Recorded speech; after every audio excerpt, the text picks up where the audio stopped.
How's it going, folks, and welcome back to the channel. I'm your host, lowtierhero, and in today's video we are going to be covering Ritual Beast, a brand new deck that is taking Yu-Gi-Oh by storm, and it's been dubbed the headache deck and also the toughest deck to pilot in all of Yu-Gi-Oh's history. Ritual Beast, a deck strategy that has been gaining a lot of traction. It's coming off of an event win, it's topping in YCS, and overall the deck has been tapped and cracked by many Yu-Gi-Oh players. And in this counter guide, we're going to be determining and looking at the counters, choke points, and weaknesses so that we can get better at playing against this Ritual Beast strategy. The question of these counter guides is always, how can we beat Ritual Beast?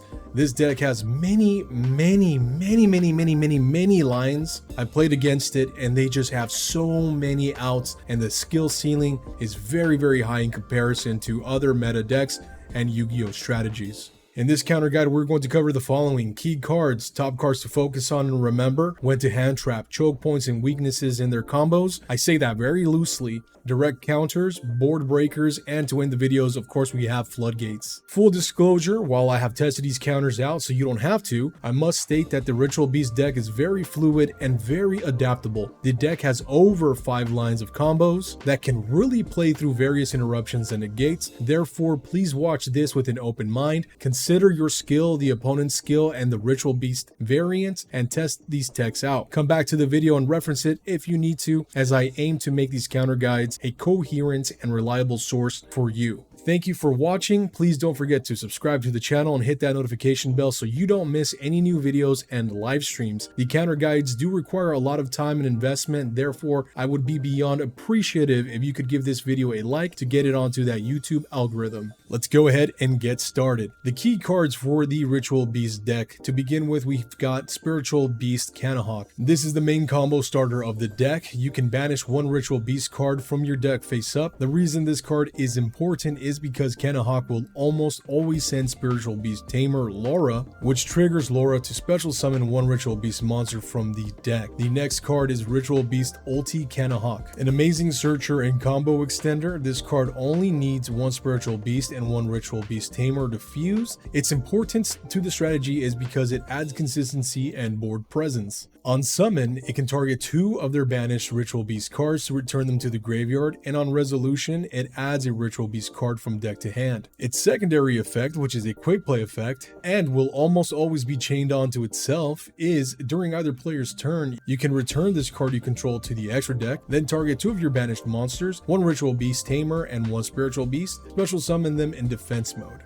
Up next, we've got Spiritual Beast Rampengu, a secondary combo starter. Rampengu is a solid backup starter to Cannahawk because it can banish a Ritual Beast from the extra deck and send a Ritual Beast from the deck to the graveyard to load up their banished and graveyard zones. The reason this card is important is because Pengu will almost always send Spiritual Beast Tamer Laura to the graveyard. This sets up future contact fusion plays. Ritual Beast Tamer Elder. Elder is a decent extender. It's used to start the Ritual Beast line that protects it from Nibiru and sets up the Protos play. And in addition, it also allows a secondary normal summon, which most times means summoning a Cannahawk. It's a great way to get more monsters on board and scale the end board even higher. And the last key card of this strategy is Spiritual Beast Tamer Laura. If this card is banished, you can special summon 1 Ritual Beast from your deck. This card is another key piece to the strategy because it's always going to get banished by either Cannahawk or through Pengu's Foolish Burial type effect. These are the main cards to the Ritual Beast deck. Focus on them, interrupt or negate these cards, and you should, in theory, have a better match against the Ritual Beast strategy.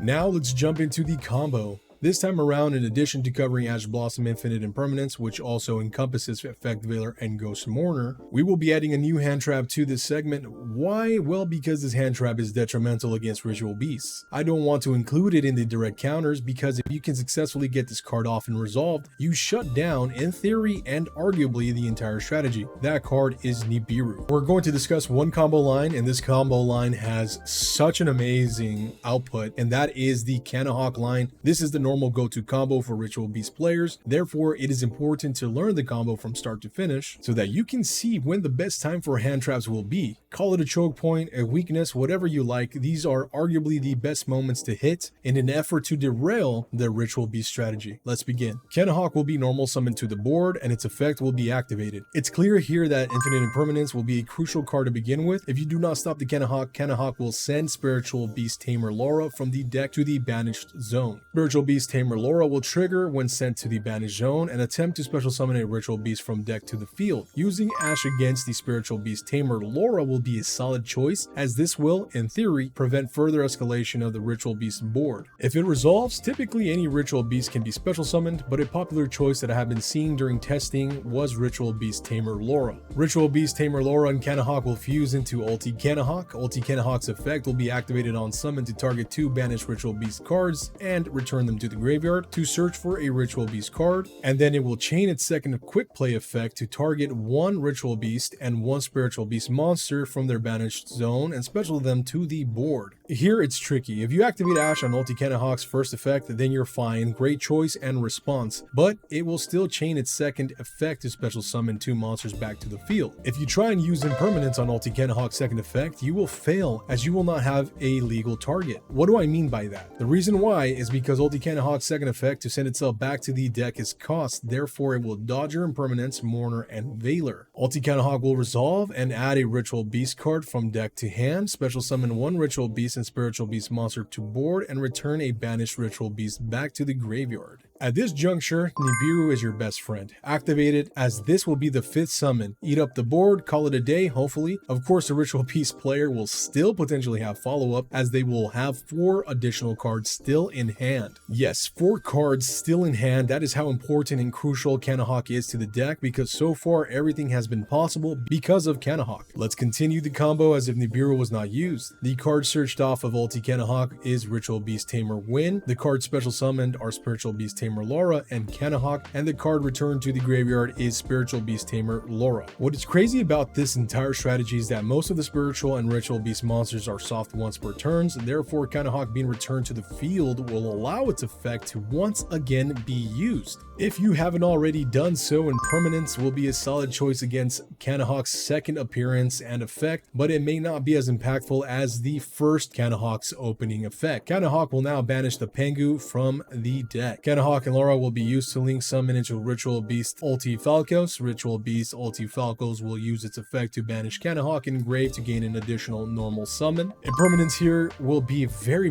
good. If you don't Impermanence, then the Ritual Beast player will also have the option to getting a second normal summon, and in addition, Ritual Beast Ulti Falcos can return itself to the board to special summon 1 Ritual and 1 Spiritual Beast from the banished zone to the board if it resolves. So as you can see, 1 card has initiated all of these lines. It's crazy. Cannahawk is your #1 target. That's public enemy #1. Ritual Beast Tamer Win will be normal summoned off the effect of Ritual Beast Ulti Falcos. Ritual Beast Tamer Win will activate and target Rampengu to special summon it from the banished zone to the field. Impermanence will be very good here to prevent board escalation, preventing Rampengu from coming back to the board. Rampengu will be special summoned to the board, and Rampengu will activate to send Ritual Beast Ulti Gaia from the extra deck to the banished zone, and Spiritual Beast Tamer Window from the deck to the graveyard. Please Impermanence here if you haven't already done so. It's a Foolish Burial. Such a great effect. Ritual Beast Tamer Laura and Spiritual Beast Tamer Window will be used to fuse into Ritual Beast Ulti Nochi Drago. On the summon of Ritual Beast Ulti Nochi Drago, please Nibiru.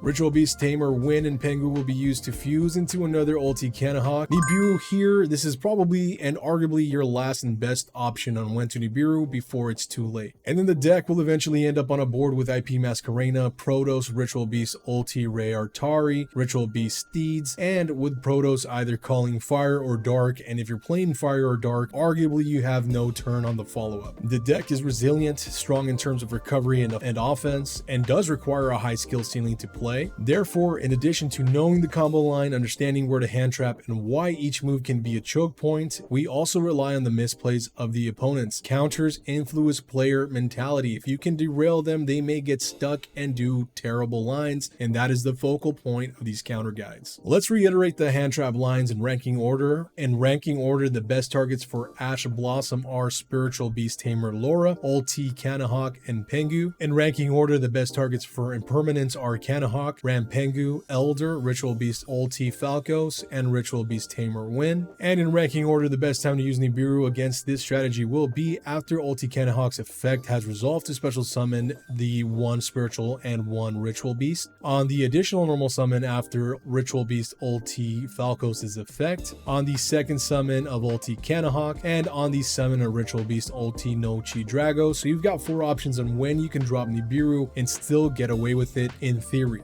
We have learned the key cards, studied and referenced their main combo, so in addition to the generic and mainstream hand traps, what other counters exist? Having play tested against the deck and trial and errored quite a few counters, I have a list of 5 counters for you. Some of these counters will be specific to the Ritual Beast deck, while other counters will be generic, meaning the counter is effective against Ritual Beast and against the meta. Let's begin. We will discuss the 5 counters, and at the end of showing all the counters available to directly use against the Ritual Beast deck, I will rank them in most effective to decent. To begin with, we have 2 cards that arguably have the same effect, except one lingers while the other doesn't. It's Chaos Hunter and Artifact Lancia. The deck's strategy heavily relies on graveyard and banishing. Similar to Floowandereeze mechanics of building their board without access to banished cards, it's reasonable to expect that the Ritual Beast player will end their turn with a mediocre board, giving you the opportunity to gain advantage. Ghost Ogre and Snow Rabbit is a nice tech. Send their Kanahawk or whichever ritual spiritual monster that is on board and attempt to prevent a fusion. In order to fuse, the opponent needs to control the monsters. Therefore, if they're in the graveyard, a nice slowdown can prove beneficial. It also helps beat out the Inheritance. Dark Ruler No More has been seen a spike, at least during my testing and at my locals. Shutting down Gaia Paleo, Nochi Drago, and Masquerena will be important in order for you to play, because Nochi Drago prevents Ritual Beast cards from being targeted and Gaia acts as an Omni Negate. The last card on the 5 counters list is Ghost Bell on the Haunted Mansion, a decent tech against the deck by preventing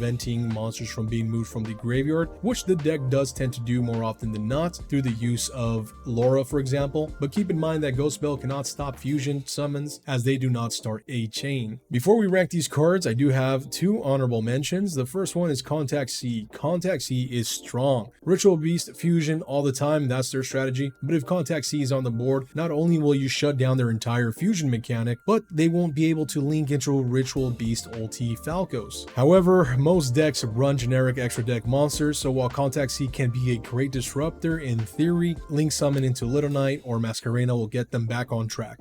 And the last honorable mention is No Material. This is a solid option. Use it against the special summon monsters such as Kanahawk, Pengu, Laura, or any other special summon monster, and you can really slow down the strategy. The only issue that I had with this card was I have to control no cards. A solid option going second, but dead on arrival if you don't draw it opening hand. Here is the list of direct counters in ranking order. Please keep in mind, I do my best to find counters that are generic but also specific, such as the Lancia and Chaos Hunter play. I'll leave it up to you to determine which ratios and techs work best for you, your playstyle, and strategy chemistry. Moving on to board breakers, of course we have the lineup of our tried and true Kaijus, Lava Golem, and Raw Sphere mode. Because Nochi Drago protects, cards that do not target will be beneficial for you. In addition, we also have Lightning Storm Raigeki evenly matched and Harpy's Feather Duster. And before we end our counter guide by heading to the Floodgates list, we have our which engine is the better option against the Ritual Beast deck. The best engine against the Ritual Beast deck is the Kashtira engine. 3 Fenrir, 2-3 Unicorn, and 1-2 Birth. The fact that you can banish the ritual cards face down, making them unknown and unusable for the opponent, that will effectively and efficiently lock the opponent out of their main strategy, which is to fuse and reuse. Finally, we've made it to Floodgates. Imperial Iron Wall, Necro Valley, Soul Drain will lock out banished and graveyard effects and movements, and Necro Valley will control the graveyard. No fusions, no play. Summon Breaker, the alternative to Summon Limit. If you can tech this card, sending the opponent straight to the end phase by the 3rd summon is detrimental to any meta deck. And last but not least, we've got the Black Goat Laughs and Prohibition Callout Kanahawk GG. Well, there you have it, folks. A complete breakdown on how to counter the Ritual Beast deck. I don't ever want to hear anyone say, I don't know when and where to hand trap or what should I take against the Ritual Beast deck. I got you. My goal is to share the knowledge through informative and educational videos so that you can become a better duelist. Don't forget to like, share, and subscribe. And until next time, my friends, let's go beat down some Ritual Beast. Take care and good luck.